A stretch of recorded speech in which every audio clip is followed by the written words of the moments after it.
Eh, eh, viens, je te raconte une histoire. Ouais, je te raconte une histoire. L'histoire de la soutache. La soutache, ben, c'est quand même le matériel que j'utilise le plus souvent. Et que quand tu vois ce que c'est, eh ben, tu sais pas ce que c'est. Ben ouais, parce que je te montre ça, ou alors ça. T'as du mal à imaginer qu'au départ, c'est juste ça. Ouais, ouais, c'est juste ça, la soutache. Allez, un petit cours d'histoire. Non. Premièrement, définition. Celle du Larousse. La soutache, c'est un petit galon utilisé pour orner les vêtements. Point. C'est bien avancé, hein. La soutache, c'est quoi? La soutache, c'est un matériel, c'est un galon qu'on utilise au départ pour faire de la broderie sur les vêtements. Ouais, c'est ce que je dis le dictionnaire, je sais, je sais. Mais franchement, galon pour orner les vêtements, ça t'explique pas qui, que, quoi, ou comment. Alors, tout simplement, on va faire un petit peu d'étymologie. Soutache, ça vient du hongrois. Je sais pas le dire, pas le prononcer. Suitas, Soujtas. Il y a un J, on sait jamais comment faut le dire. Et du coup, ça veut dire quoi? Un ruban tressé, c'est super intéressant. Bah ouais, c'est parce que je vais te mettre une photo et tu vas comprendre, ouais, on dirait une traite. Et du coup, techniquement, si le mot à la base est hongrois, je pense qu'il faut regarder du côté de la Russie, la Pologne. C'est par là-bas que ça a commencé, je suis à peu près sûre. Je pourrais pas te donner de date, hein, je suis pas assez calée pour ça et franchement, j'ai beau chercher, je crois que je trouverai pas de réponse à la question. Par contre, je peux t'en donner une si t'aimes les dates. C'est qu'à partir du 15e siècle, c'est en France qu'on a utilisé la soutache. Il faut savoir que dans pratiquement tout le monde entier, c'est encore une fois le mot français qu'on utilise pour en parler. Et du coup, donc nous sommes au 15e siècle, et bien sûr, c'est pas Tartampion qui va l'avoir sur ses vêtements, parce que techniquement, à l'époque, il n'y a pas de machine, donc du coup, c'est à la main qu'on le fait, le galon. Donc du coup, techniquement, c'est que celui qui a des sous qui va le faire. Donc c'est la noblesse qui va arriver au 18e siècle. Et bon, nous sommes en pleine ère d'industrialisation, donc qui dit industrialisation, c'est dur à dire. Qui dit industrialisation dit machine. Qui dit machine dit rapidité, fabrication à chaîne, donc moins cher. Et du coup, là, ce sont aussi les petits bourgeois qui se retrouvent avec des vêtements ornés de soutache. Mais pas que. Non, non, je reviens après sur les bourgeois, mais en fait, il y a aussi les militaires. Parce qu'ils font du combat sur le terrain, mais ils font des parades aussi. Et du coup, dans leurs parades, ils ont des beaux vêtements. Et les beaux vêtements, ils sont brodés. Et ils sont brodés avec quoi? Avec de la soutache. Et un exemple typique auquel tu sais pas et tu penses pas, c'est les hussards. Tu sais, les hussards, ils sont pas toujours sur le toit. Ils sont des fois, ils sont des fois dans la rue. Et du coup, dans la rue, les hussards, ils ont des galons brodés de soutache. Et en général, ils sont dorés, rouges et blancs, si ma mémoire elle est bonne. Pour en revenir aux bourgeois, à l'industrialisation et tout ça, j'ai trouvé deux citations. C'est un 18e au 19e siècle. Euh, on est euh, on est avec sous le règne de Napoléon III. Donc. Et du coup, on dit quoi? Il faut que je retrouve mes notes. Donc, on est dans l'histoire de la mode de France. Il faudrait que je cherche qui a écrit, j'ai oublié.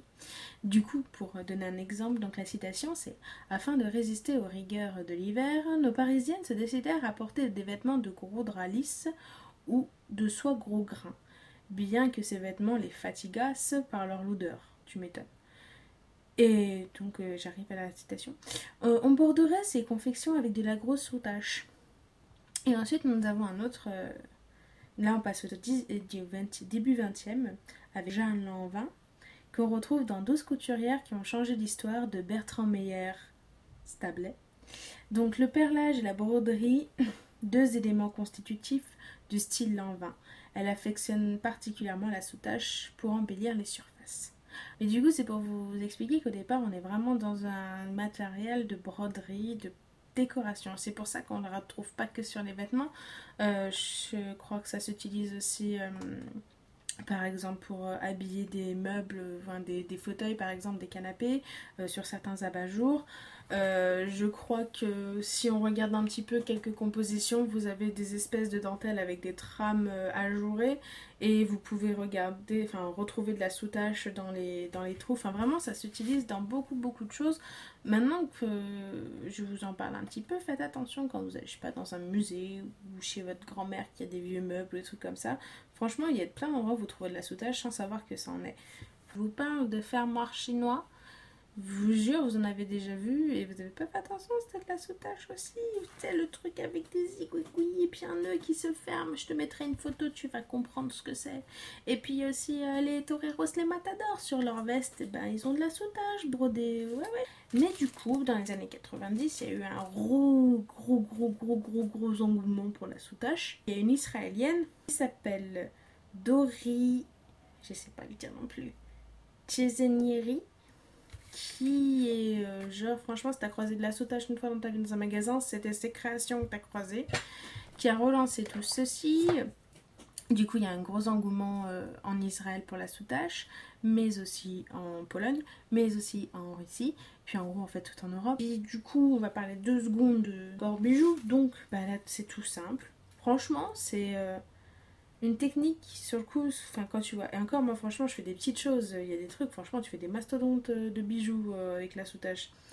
Enfin avec un truc tout simple, tu fais quelque chose de spectaculaire quoi, tu fais des entrelacs, des zigouigouis, j'en ai un autre sous la main là, je te montre. Et, euh, et en fait le but bah, c'est quoi, c'est de foutre des perles ensemble avec un ruban. Et en fait, le truc, c'est que ça tient tout par du fil et une aiguille. Tu passes ta vie à repasser dans les piastres, comme ils disent les Italiens, dans les bouts de ruban, dans cette espèce de fente, je sais pas, genre je suppose que la mise à jour, non. La mise au point doit être dégueulasse. Pareil, on mettra une photo. T'as une double rainure et il suffit juste de piquer entre et du coup, tu chopes ta perle et tu l'encastres. Et tu fais un certi et franchement tu peux t'éclater, tu peux faire des trucs en relief et tout. Enfin, on est loin de l'idée de la broderie. Alors on reste toujours dans la pièce d'art. C'est pas de l'assemblage basique, hein, c'est quand même un travail. Et franchement, mais n'importe quel truc qui a un trou, et même si ça n'a pas de trou, tu trouveras toujours une technique avec de la colle. Tu peux vraiment tout faire avec de la soutache. Enfin, le principe c'est, tu vois... Attends, je vais en prendre une autre couleur, ça sera peut-être plus facile pour voir.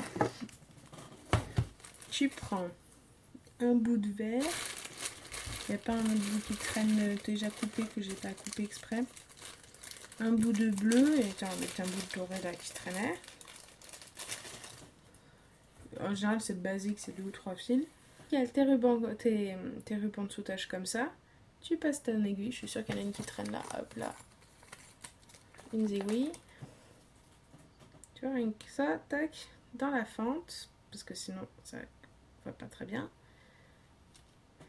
Tu passes ton fil tchouk et tu passes et tout. Et du coup, tu t'amuses à faire des choses arrondies, à suivre la courbe de ton cabochon. Franchement, tu fais ce que tu veux avec ça. C'est juste magique. Alors franchement, je vais pas dire non plus que c'est pas de travail. Hein. C'est juste que c'est pour montrer qu'avec pas grand chose, on peut faire vraiment des trucs extraordinaires. Alors je parle pas encore pour mon travail parce que je suis encore en cours d'apprentissage. Mais du coup, voilà. Je voulais quand même montrer à quoi ressemblait, enfin expliquer un peu ce qu'était la soutache.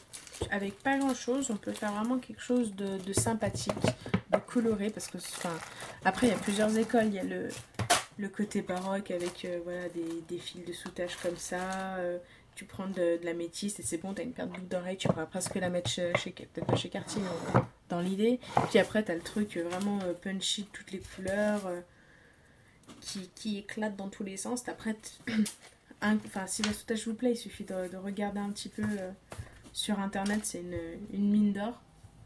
Et tu peux trouver tout ce que tu veux et voir vraiment qu'on peut faire des styles très différents. On peut faire des choses très géométriques, enfin très géométriques dans le sens régulier, des choses complètement psychédéliques, des arabesques. Et c'est vraiment après pas forcément que la technique qui va différencier le travail, c'est aussi la perle qu'on va utiliser à côté, si c'est de la pierre, si c'est du plastique, si ce sont des perles miracles, si on veut donner un côté riche, un côté pas loufoque mais rigolo. Enfin, on peut vraiment travailler pas mal de choses. On peut mélanger des techniques entre elles.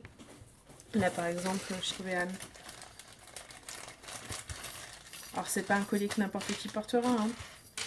Mais du coup, vous voyez, vous avez toute la partie ici faite en broderie. Là, vous avez du tissage du sertissage de Rivoli. Et là, vous avez la fameuse sous-tache. Et du coup, c'est comme ça qu'on fait des grosses pièces, quoi. C'est en mélangeant plusieurs matériaux. En les mettant les uns à côté des autres, c'est une espèce d'harmonie au milieu de l'anarchie. Mais du coup, on peut vraiment faire des trucs très simples. Donc voilà, j'espère que vous avez apprécié ma petite présentation de la sous-tache. Enfin, si ça vous a plu ma présentation et que vous voulez que je vous présente d'autres choses, je le ferai avec plaisir. Bisous!